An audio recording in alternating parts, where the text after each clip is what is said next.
அவமானங்களை சுமந்தவன்.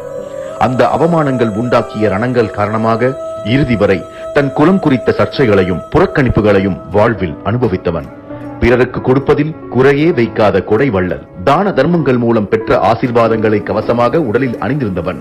இறுதி வரை பிறருக்கு ஈவதை நோக்கமாக கொண்டிருந்த வள்ளல். அர்ஜுனன் என்னும் வில்லாளனை முதன்மைப்படுத்த குல முதல்வர்கள் போட்ட வியூக திட்டங்களை எல்லாம் தன் திறமையால் முறியடித்து காட்டியும் அவர்களின் வஞ்சனையால் ஓரமாக ஒதுக்கப்பட்டவன். பெற்ற உடனேயே அவனை அவன் தாய் அனாதை என ஆற்றில் மிதக்க விட்டு விடுகிறாள்.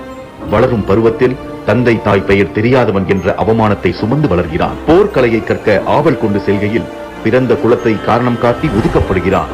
அவனை இந்த சமூகம் சதிகளாலும் வஞ்சனைகளாலும் தொடர்ந்து ஒடுக்கிக் கொண்டே இருக்கிறது. எல்லா சந்தர்ப்பங்களிலும் அவன் ஒரு வீரமிகு ஆண்மகனாக ஒரு ஹீரோவாக எழுந்து நிற்கிறான். அவனது ஆளுமைக்கு முன் அவனை பற்றி சமூகம் கூறும் அத்தனை அவமானங்களும்